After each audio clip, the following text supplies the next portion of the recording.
Hi guys, আমি প্রিয়া। তোমরা সবাই কেমন আছো? কাল গিয়েছিলাম জলেশ্বর মেলাতে, আমি আর আমার দাদা।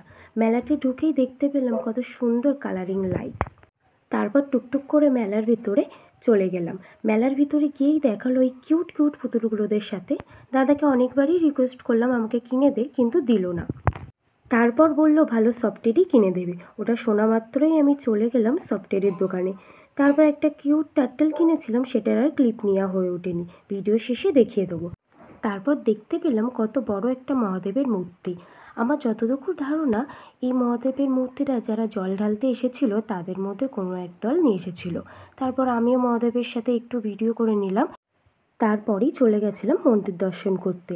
কত সুন্দর লাগছিল মন্দিরটা, আর খুব সুন্দর করে মন্দিরটা সাজিয়েছিল। যতবারই জলেশ্বর মন্দিরে আসি ততবারই মনে হয় শান্তি উপলব্ধি করতে পারি।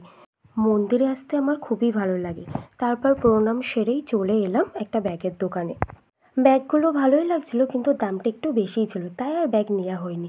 তারপরেই চলে গেছিলাম একটা ক্লিপের দোকানে। তারপরে চলে আসলাম বাড়ির জন্য গরম গরম জিলিপি নেব বলে, আর বাদাম ভাজা নেব বলে। তো এই যে আমাদের টার্টেলটা কিনেছি সেটা দেখিয়েও দিলাম। বাদাম ভাজা জিলিপি নিয়ে বাড়ির দিকে রওনা দিলাম। আমার ভিডিও এইটুকুনি। সবাই ভালো থাকবেন।